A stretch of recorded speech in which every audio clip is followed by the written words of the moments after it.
Hello, my friends, and welcome to the Electric Viking. Now, as you know, I have been talking about what's going on in the Chinese auto industry, and I find it very interesting that Chinese companies are buying factories from Western companies, not just Western companies, but Japanese companies as well. They're buying automotive factories from automotive companies in Europe and Japan. It's happening a lot quicker than what people actually realize. Now, Great Wall Motors wants to buy Nissan's plant in Barcelona. A number of potential buyers have emerged for Nissan's factory complex in Barcelona, including Great Wall Motors, who have an electric vehicle only company called Aura, who are taking EVs to Europe next year and to Australia and to a number of other countries. They're being quite aggressive in their plans to sell electric vehicles all over the world, not just in China. Now, there are two smaller plants at the site in Spain, which electric bike maker Silence and EV engineering firm QEV Technologies, as well as Great Wall, are interested in. I can't help but see this as ironic that Nissan is going to sell their existing ICE vehicle plants to electric vehicle companies, whether they be electric bike makers or EV engineering firms or Great Wall Motors.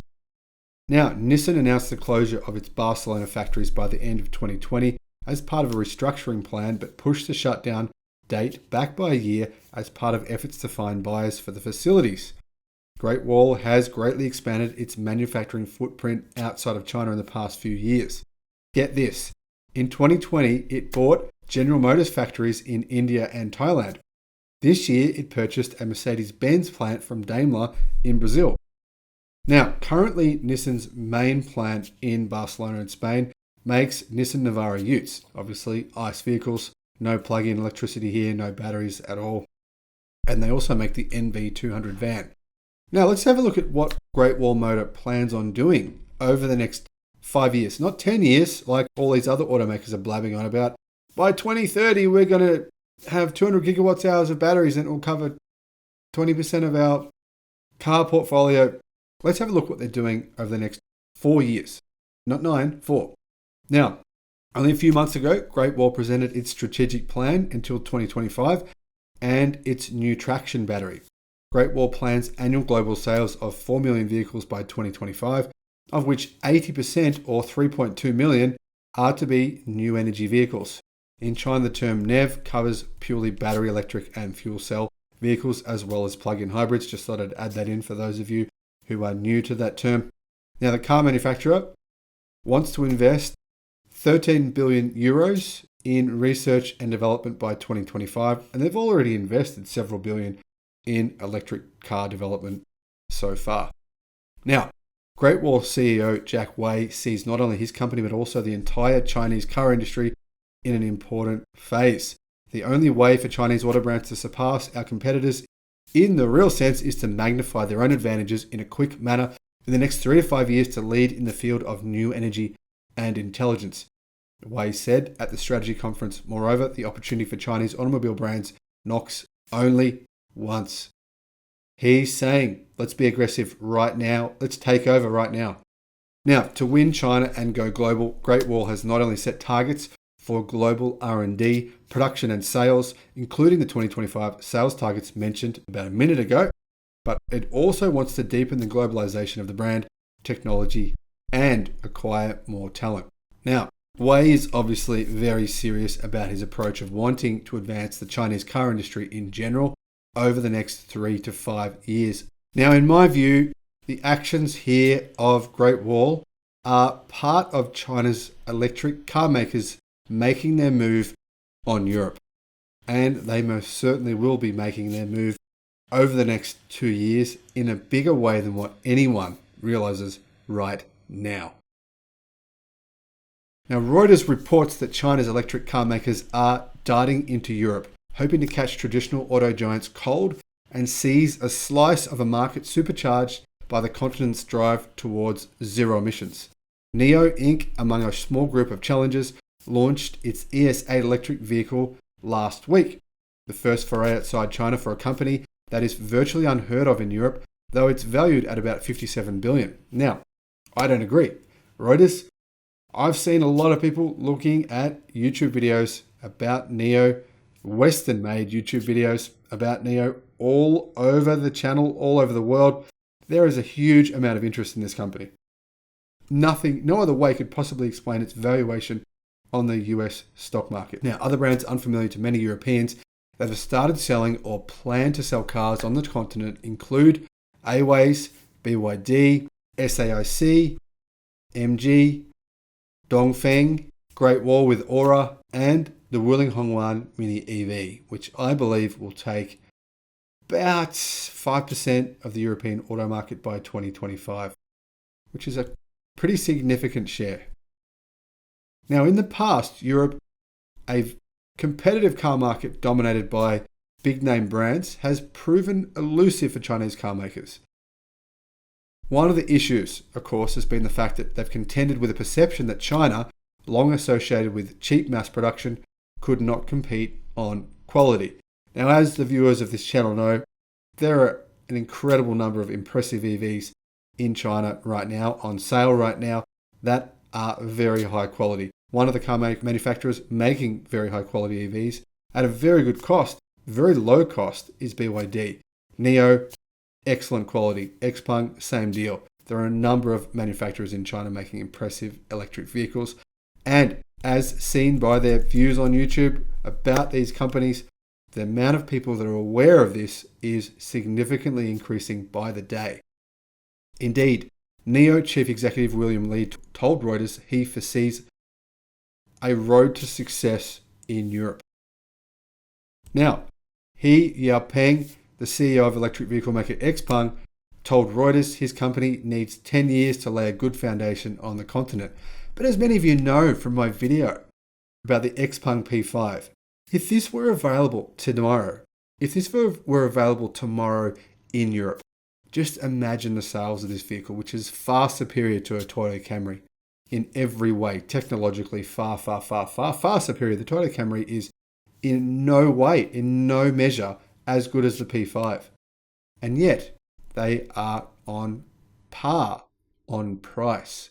If this vehicle were in Europe tomorrow, distributed through most countries in Europe, it would be an incredible hit. Now, remember, electric car sales in the European Union more than doubled last year, and they jumped 130% in the first half of this year. Traditional manufacturers are still gradually shifting their large vehicle ranges over to electric very slowly and have yet to flood the thirsty market with models that the thirsty market wants. Now, Alexander Close, who heads the foreign operations of Chinese electric vehicle maker Aways, said the market is not that busy yet if you compare it with combustion engine models where each of the major car makers has a whole range of vehicles. In other words, it's ripe right now for disruption. He said, "This is where we think we have an opportunity right now." He said this while he was driving around Munich in a U5 that the company makes, a crossover SUV that is actually on sale right now in Germany, the Netherlands, Belgium, and France. Now, the U5 starts at $35,000 or 30,000 euros in Germany, below the average new car price and most local EV prices, before factoring in 9,000 euros in EV subsidies. And it comes in just 4 colors and 2 trim levels to minimize costs. Now, as Chinese car makers gear up to enter Europe, they are trying out different business models, from relying on importers, low-cost retail options, or building up more traditional dealerships. They're all doing it in different ways. The new reality that top Western car makers like BMW and Tesla now produce cars in technological powerhouse China has likely undermined past perceptions of low-quality workmanship, though they can be hard to shake. Now, many people in Europe are aware of the fact that the cars coming out of Gigafactory Shanghai are a better quality than the cars coming out of Fremont factory in California. This is a well-accepted fact. I don't think anyone's arguing with this. I think people are well aware that most of their consumer electronics now come from China and that they are actually a good quality. Now, obviously Japan had to go through a similar thing. back in the 70s, people would say, well, I'm not going to buy that Japanese crap. That's garbage. What do they say now? Oh, it's made in Japan. It's better quality than China. Now, that's sort of something that's happened, and we're passing through that phase. I think we're now at the phase where people accept the fact that things made in China actually are often very high quality. Antje Levers, a teacher who lives in Western Germany near the Dutch border, and her husband owned a diesel Chevrolet Orlando but wanted a greener option. They bought an Aways U5 last year after lots of research to fend off criticism for not buying local, and they love its handling and its low running costs. Now, she says people told her, you can't buy a Chinese car, they're plastic and cheap and do not support German jobs. But she feels that is no longer true in a global car industry where you find German auto parts in Chinese cars and vice versa. If only Germans knew, and I suspect they probably are realizing this more and more, the majority of their German cars are actually made in China. I mean, if you're talking about an EV, even more so. Now, NIO launched its ES8 electric SUV alongside a NIO House, part showroom, part cafe, and workspace for customers in the capital of Norway, a country that's also the initial base for Xpeng. Norwegian state support for EVs has put the country at the forefront of the shift to electric. They're now at 80% electric as of August 2021. It makes sense as a European entry point because customers are used to electric vehicles, so they only have to be sold on an unknown Chinese brand, said Christina Bue, Secretary General of the Norwegian EV Association. Now, personally, I don't see NIO as an unknown brand, but I guess for the average punter, it would be. However, are Norwegian buyers the average punter? Yeah, if 80% of them are buying EVs now, then maybe they're not. Now, NIO and Xpeng have been hiring staff, building up their organisations in Norway. SAIC's MG works through a car importer to sell cars in a handful of European markets, doing extremely well in the UK and Australia as well. Aways is trying a lower cost approach to selling cars in Europe. In Germany, for example, the company sells its cars through Euronics, an association of independent electronics retailers, rather than building traditional dealerships. It aims to sell across the EU by next year and to enter the United States market by 2023, as well as BYD, said Close, a former Volvo and Ford executive. Now remember, Tesla, how do they sell? Online or through little shops. Basically, you buy your Tesla, you can buy it online, and that's the most common way Teslas are purchased. That's becoming more and more common. People are getting used to this idea of not having to go to some traditional dealership, some place where they know that the reason their car costs more money than competitors is going to be because they're paying for that massive expensive dealership to exist. Now, some of you naysayers may be saying, but the Chinese have tried in the past and failed. Well, past failed attempts by Chinese car makers to conquer Europe are unlikely to hurt Chinese EV makers today, as consumers have grown accustomed to electronics coming from China. Now, Close said, the fact that there are more Chinese car makers entering the market will also help us, as it will make Chinese brands more accepted by consumers. In my view, Chinese brands will own 50% of the Chinese car market by 2030. And I might be understating things. Now, I don't think people fully realize the fact that almost everything they buy is made in China right now, except for cars. Well, at least the perception of the car anyway. The perception, because much of the car is probably made in China, but the overall assembly or the overall perception of where that car is coming from is that it comes from the West. Now, I think consumers are getting used to the fact that really what they buy is Chinese. So why not a car? And if you can save 20 to 50% on the purchase price of your car, which is an accurate figure. You've seen the videos I've made. You've seen the prices of these Chinese cars. You've seen the quality. You've seen the fact that they are 20 to 50, even up to as much as 70% cheaper than similar products from Europe.